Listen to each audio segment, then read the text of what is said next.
सविता, ओ सविता, कहाँ यार? मैं लेट हो रहा हूँ ऑफिस के लिए। जल्दी चल। तुझे कॉलेज छोड़ने के चक्कर में मैं रोज लेट हो जाता हूँ। आ रही हूँ भाई, तैयार तो होने दो। कितनी आफत मचा कर रखते हो हर रोज सुबह। और तू, मैं हर रोज तेरी वजह से लेट हो जाता हूँ। पता नहीं क्या लिपापोती करती रहती है, भूतनी बन जाती है। इतने में सविता तैयार होकर कमरे से बाहर आई। देखो न माँ, आपकी परी जैसी बेटी को एक लंगूर भूतनी कह रहा है। आपने भी न माँ, क्या मेरे गले में मुसीबत डाल दी है?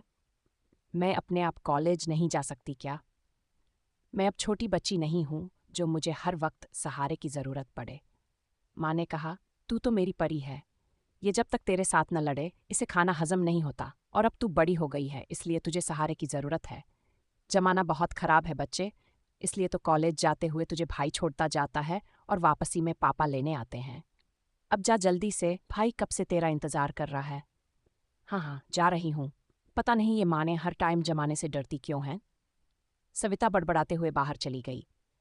सविता बीसीए के दूसरे साल में पढ़ रही थी। उसका भाई सौरभ उससे 5 साल बड़ा था और नौकरी करता था। सविता का छोटा सा परिवार था, मम्मी पापा और एक बड़ा भाई जो पश्चिम विहार दिल्ली में रहते थे। सविता के पापा का ऑफिस कीर्ति नगर में था और भाई ओखला में नौकरी करता था।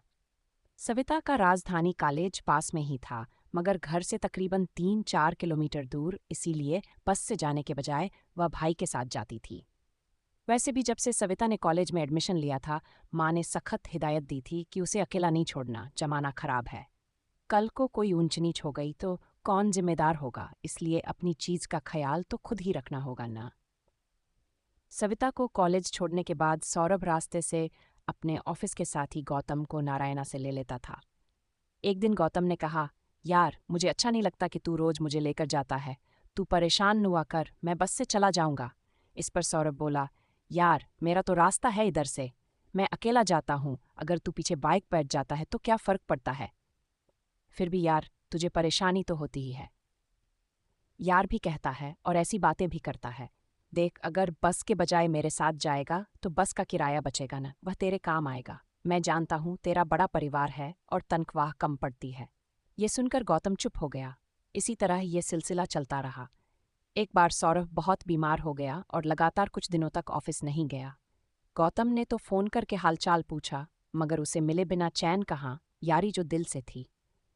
एक दिन छुट्टी के बाद वह पहुंच गया सौरभ से मिलने। इधर जब सौरभ बीमार था तो सविता को कॉलेज छोड़ने कौन जाता, क्योंकि पापा तो सुबह सुबह ही काम पर चले जाते थे। लिहाजा सविता बस से कॉलेज जाने लगी।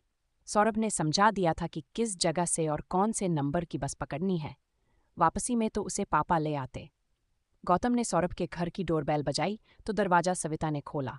अपने सामने 6 फुट लंबा बंदा, जो थोड़ा सांवला मगर तीखे नैन, घुंघराले बाल, जिसकी एक लठ माथे पर झूलती हुई भूरी आंखें, देखकर सविता खड़ी की खड़ी रह गई। यही हाल गौतम का था। जैसे ही उसने सविता को देखा तो हैरान रह गया। उसे लगा मानो कोई शहजादी हो या कोई परी धरती पर उतर आई हो। गौतम ने सविता को अपने बारे में बताया तो उसे भीतर ले गई। गौतम सौरभ के साथ बैठकर बातें कर रहा था। माँ और सविता चाय पानी का इंतजाम कर रही थीं, मगर बीच बीच में गौतम सविता को और सविता गौतम को कनखियों से देख रहे थे। घर जाकर गौतम सारी रात नहीं सो सका। इधर सविता उसके ख्यालों में खोई रही। अगले दिन सविता को न जाने क्या सूझा कि बस से कॉलेज ना जाकर नारायणा बस स्टैंड पर उतर गई, क्योंकि शाम को वह बातों बातों में जान चुकी थी कि गौतम नारायणा में रहता है, जिसे सौरभ अपने साथ ओखला ले जाता था। जैसे ही सविता नारायणा बस स्टैंड पर उतरी, तकरीबन 10 मिनट बाद ही गौतम भी वहां आ गया। हेलो, गौतम ने औपचारिकता दिखाते हुए कहा। हाय, ऑफिस जा रहे हैं आप? सविता ने हेलो का जवाब देते हुए और बात आगे बढ़ाते हुए कहा, जी हाँ, जा तो रहा था, मगर अब मन करता है कि न जाऊं। गौतम आंखों में शरारत और होंठों पर मुस्कान लाते हुए बोला। कहते हैं कि मन की बात माननी चाहिए। सविता ने भी कुछ ऐसे अंदाज से कहा कि गौतम ने मस्ती में आकर उसका हाथ पकड़ लिया। अरे गौतम जी, छोड़िए, कोई देख न ले, सविता ने घबरा कर कहा। ओफो, यहाँ कौन देखेगा, चलिए कहीं चलते हैं, गौतम ने कहा और सविता चुपचाप उसके साथ चल दी। आज आप भी कॉलेज नहीं गई? गौतम ने सविता के मन की था पाने की कोशिश करते हुए कहा। बस आज मन नहीं किया, कहकर सविता ने शर्मा कर आंखें झुका ली। गौतम और सविता सारा दिन घूमते रहे, लेकिन शाम होते ही सविता बोली, गौतम, मुझे जाना है। पापा कॉलेज लेने आएंगे, अगर मैं ना मिली तो वे परेशान होंगे। ठीक है जाओ, लेकिन कल ज़्यादा देर रुकना। पापा से कहना कि एक्स्ट्रा क्लास है, गौतम ने कहा। मैंने आपको ये तो नहीं कहा कि मैं कल आऊंगी, सविता ने चौंक कर कहा। मैं जानता हूं कि तुम कल भी आओगी, जैसे मुझे पता था कि तुम आज मुझसे मिलने आओगी। तो ठीक है, फिर कल मिलते हैं। ठीक है, कहकर सविता कॉलेज चली गई और इतने में उसके पापा आ गए। अगले दिन फिर वही सिलसिला शुरू हो गया। सौरभ ठीक हो गया और इत्तेफाक से उसे वहीं पंजाबी बाग में ही अच्छी नौकरी मिल गई। सविता की तो बल्ले बल्ले, अब तो अकेले ही बस पर जाने की छूट। उधर गौतम भी फ्री हो गया कि अब ना सौरभ मिलेगा और ना ही उसे पता चलेगा कि गौतम कब ऑफिस गया और कब नहीं। गौतम और सविता के प्यार की पेंग ऊंची और ऊंची चढ़ने लगी। दोनों को एक दूसरे के बिना एक पल भी चैन नहीं। गौतम तो प्यासा भंवरा कली का रस चूसने को उतावला, लेकिन सविता अभी तक डर के मारे बची हुई थी और उसे ज्यादा करीब आने का मौका नहीं दिया। सविता चाहती कि गौतम भाई से शादी की बात करे, क्योंकि सविता नहीं जानती थी कि गौतम शादीशुदा है, पर सौरभ जानता था। गौतम हर बार सविता को कहता, तुम सौरभ से अभी कुछ मत बताना, क्योंकि उसका सपना है कि वह तुम्हें बहुत बड़े घर में ब्याहे और मैं ठहरा मिडिल क्लास।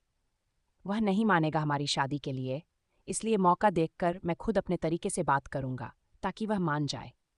सविता गौतम की बातों में आ गई। एक दिन भंवरे ने कली का रस चूस लिया। गौतम ने प्यार से सविता को बहला फुसला कर उसका कुमारापन खत्म कर दिया और कर ली अपने मन की पूरी। कुछ दिनों तक ये खेल फिर चलता और एक दिन सविता बोली, गौतम, ऐसा न हो कि भाई को कहीं किसी और से हमारे बारे में पता चले। इससे अच्छा है कि हम खुद ही बता दें। भाई फिर मम्मी पापा से खुद बात कर लेगा। गौतम बोला, सविता, अगर तुम मेरी बात मानो तो हम कोर्ट मैरिज कर लेते हैं और फिर मैं आऊंगा तुम्हारे घर और दोनों बात करेंगे। जब हमारे पास कोर्ट मैरिज का सर्टिफिकेट होगा फिर कोई मना ही नहीं कर पाएगा। और सोचो, तुम्हें अगर बच्चा ठहर गया तब क्या कोई तुमसे शादी करेगा?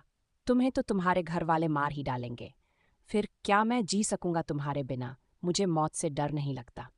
बस मेरी छोटी बहन, बूढ़े माँ बाप बेचारे किसके सहारे जिएंगे? इस तरह गौतम ने सविता को समझा दिया और वह बेचारी एक दिन घर से माँ के जेवर और कुछ नकदी लेकर अपने गौतम के पास चली गई। गौतम, चलो कोर्ट और अभी इसी समय शादी करके फिर घर चलते हैं और ये लो पैसे और जेवर, जितना खर्च हो कर लो। गौतम इन सब के लिए पहले से तैयार था। उसने अपना परिवार कहीं और शिफ्ट कर दिया था, नौकरी से भी इस्तीफा दे दिया था। सविता को वह अपने किराए वाले घर में ले गया। सविता ने देखा कि घर पर कोई नहीं है तो उसने पूछा, गौतम, माँ बाबूजी और तुम्हारी बहन कहाँ हैं? ये घर खाली खाली क्यों है? ओहो सविता, मैं तो तुम्हें बताना ही भूल गया। मुझे दूसरे ऑफिस से अच्छा ऑफर आया है और मैं नौकरी बदल रहा हूँ, इसलिए सारा सामान नए घर में शिफ्ट कराया है। माँ बाबूजी और छुटकी हमारे रिश्ते के चाचा की बेटी की शादी में गए हैं। तुम चिंता मत करो। आज शादी होना मुश्किल है क्योंकि अभी तक हमारी अर्जी पास नहीं हुई। कल हो जाएगी। आज रात तुम यहीं रुको, कल शादी करते ही हम तुम्हारे घर चलेंगे। अभी भी ना समझ पाई सविता और सब कुछ सौंप दिया गौतम को। 3 दिन बाद कमरा भी बदल लिया। इस तरह गौतम कई दिनों तक सविता को बेवकूफ़ बनाता रहा। इधर शाम को सविता के कॉलेज में ना मिलने पर उसके पापा परेशान हो गए। उसकी सहेली से पूछा तो पता चला कि सविता तो पिछले कुछ दिनों से कॉलेज में कम ही आई है, बस शाम के समय बाहर नजर आती थी। उसे एक लड़का छोड़ने आता था। पापा सारा माजरा समझ गए। उन्होंने सौरभ को बताया। वे अब मान चुके थे कि कोई सविता को बहला फुसला कर ले गया है। सविता के साथियों से पूछने पर अंदाजा लगाया कि ये सब शायद गौतम की बात कर रहे हैं। गौतम को फोन मिलाया तो फोन बंद मिला। गौतम ने वह नंबर बंद कर के दूसरा नंबर ले लिया था। सौरभ जा पहुंचा गौतम के घर। वहां से पूछताछ की तो मकान मालिक ने बताया कि बीवी को पहले ही मायके भेज दिया था। वह एक लड़की लाया था। 3 दिन बाद उसे लेकर कहाँ गया पता नहीं। लड़की के हुलिये से वे समझ गए कि सविता ही थी। सौरभ को अपनी दोस्ती पर अफसोस होने लगा कि उसने आस्तीन में सांप पाल लिया था। इधर सविता भी असलियत जान चुकी थी। अब वह गौतम से छुटकारा पाना चाहती थी। गौतम सुबह काम पर जाता तो बाहर से ताला लगाकर जाता। इधर सविता का परिवार उसे ढूंढकर थक चुका था। इश्तिहार छपवा दिए गए ताकि सविता का कहीं से कोई तो सुराग मिले। एक दिन गौतम तैयार हो रहा था कि ऑफिस से फोन आया कि अभी पहुंचो। वह जल्दी में ताला लगाना भूल गया। सविता के लिए ये अच्छा मौका था। वह भाग निकली और जा पहुंची अपने घर। उसने अपने किए की माफी मांगी। घर वालों से तो सविता को माफी मिल गई, पर आस पड़ोस के लोगों ने उसका जीना मुहाल कर दिया था। सविता के पापा ने ये घर बेचकर रोहिणी में जाकर नए सिरे से जिंदगी की शुरुआत की, मगर वहां भी वे जिल्लत की जिंदगी जिए। ना कहीं सविता का रिश्ता तय होता था और ना ही कहीं सौरभ का। साल बीतते गए। पहले तो पापा इस सदमे से बीमार हो गए और फिर उनकी मौत हो गई। मां दिन रात चिंता में घुलती रहती थी। घर बार सब बिक गया, इज्जत चली गई। सविता के एक मामा पानीपत में रहते थे। एक दिन वे बोले, दीदी पानीपत तो मैं आपको लाऊंगा नहीं, मेरी भी यहाँ इज्जत खराब होगी, पर आप कुरुक्षेत्र में शिफ्ट हो जाओ, कम से कम दिल्ली जितना महंगा तो नहीं है। वे सब कुरुक्षेत्र में शिफ्ट हो गए। वहां मामा ने जैसे तैसे छोटी मोटी नौकरी का इंतजाम करवा दिया था। इससे किसी तरह गुजारा चल निकला। सविता अब 35 साल की और सौरभ 40 साल का हो गया। सविता का रिश्ता तो ना हुआ, अलबत्ता सौरभ का रिश्ता वहां किसी जानकार ने करा दिया। अब सौरभ की तो शादी हो गई। क्या करता, कब तक सविता के लिए इसे भी कुनारा रखते, आगे परिवार भी तो बढ़ाना था। सविता का रिश्ता ना होने की वजह एक और भी थी कि उसे शराब पीने की लत लग गई थी। टेंशन में होती और ऑफिस के स्टाफ के साथ पीने लग जाती और पीकर होश कहाँ रहता। कभी कभी तन की आग भी सताती और कोई ना कोई अपनी भी आग इससे बुझा लेता। लेकिन ऐसा भी कब तक चलता। भाई के बच्चे भी हो गए हैं, सब समझने लगे हैं। भाभी को भी अब बुरा लगता है कि कब तक शराबी बहन उनके सिर पर मंडराएगी। उम्र भी तो कम नहीं, 45 साल की हो गई। आखिरकार एक रिश्ता मिला शाहबाद में। लड़का क्या आदमी था, अधेड़ था, सूरज विधुर था, मगर कोई बच्चा नहीं, इसलिए सोचा कि दूसरी शादी करके वंश आगे बढ़ाया जाए। बात बन गई तो शादी कर दी। सविता ने भी सोचा कि अब एक अच्छी बीवी बनकर दिखाऊंगी। शराब की लत छोड़ दी धीरे धीरे। तकरीबन 4 महीने सब सही रहा। इसी बीच पड़ोसी की बेटी सुरभि दुबई से आई। 2-3 महीने यहाँ रही। दोनों परिवारों में अच्छा खासा लगाव भी था। सुरभि जितने समय तक शाबाद में रही, सविता संग अच्छी दोस्ती रही। वह सारा दिन भाभी भाभी करती रहती। जाते जाते सुरभि सविता को बोल गई, भाभी, मैं आप दोनों को दुबई बुला लूंगी। वहाँ की लाइफ यहाँ से अच्छी है, वहाँ सेट करूंगी आपको। सविता और सूरज भी खुश थे कि वे दोनों दुबई में सेट होंगे। वैसे भी आगे पीछे कोई नहीं, दोनों ही तो हैं, तो कहीं भी रहें। 2 महीने बाद सुरभि का फोन आया, भाभी, यहाँ के नियम बहुत सख्त हैं, इसलिए हमें यहाँ के नियम से चलना होगा। मैंने आपके पेपर सब तैयार कर दिए हैं। मैं आपको अपने बच्चे की नैनी यानी आया के रूप में बुलाऊंगी, फिर आप यहाँ सेट होकर सूरज भैया को बुला लेना। कुछ समय बाद सविता खुशी खुशी दुबई चली गई, लेकिन वहाँ के तो रंग ही कुछ और थे। सुबह 5 बजे से रात के 12 बजे तक सारे घर का काम करे। उस पर बच्चा इतना बिगड़ा हुआ था कि कभी उसे गाली दे, कभी चप्पल उठाकर मारे, खाना भी ढंग से न दे। बस जो बचा खुचा वही दे दे, चाहे उससे पेट भरे या ना भरे। सविता ना तो बच्चे को डांट सके, ना ही कहीं जा सके, और ना कोई पैसा उसके पास। खून के आंसू रोए बेचारी। 3 साल तक ना तो परिवार वालों से कोई बातचीत, ना ही सुख की सांस ली। आखिरकार सविता ने एक दिन हिम्मत की, जब सुरभि और उसका पति ऑफिस गए हुए थे। वह चुपचाप एक खिड़की से भाग निकली और पहुंची सीधा पुलिस के पास और सब कुछ बताया। पुलिस जा पहुंची सुरभि के घर। हाँ, सविता भागी जरूर, पुलिस में उसके खिलाफ शिकायत भी की, मगर उसने धोखा नहीं दिया सुरभि को जिस तरह सुरभि ने उसे दिया था। वह तब भागी जब सुरभि के आने का समय हो चला था, ताकि सुरभि का बेट ज्यादा समय अकेला न रहे, पूरे घर का काम करके। तब जब पुलिस सुरभि के घर आई, तब भी उसने यह कहा कि उसे सुरभि से अपने पासपोर्ट और पेपर वगैरह दिलवा दें और उसे वर्क परमिट मिल जाए। और उसे कुछ नहीं चाहिए, सविता अपने पति को बुलाना चाहती है। सुरभि ने उसके सब पेपर उसे सौंप दिए। सविता ने सुरभि पर कोई केस नहीं किया। सविता अब दुबई में अलग काम करती है, अलग घर में शांति से रहती है। सविता इस समय सूरज के कागजात तैयार करवा रही है, ताकि सूरज को वहां बुला ले। सविता सारी उम्र एक गलती की सजा भुगतती रही। वह सच्चे प्यार के लिए तरसती रही। एक छोटी सी गलती ने पूरा परिवार बिखेर दिया, लेकिन अब बुढ़ापे में कोई ना कोई तो सहारा चाहिए हर एक को। कम से कम सूरज और सविता एक दूसरे का सहारा तो बनेंगे।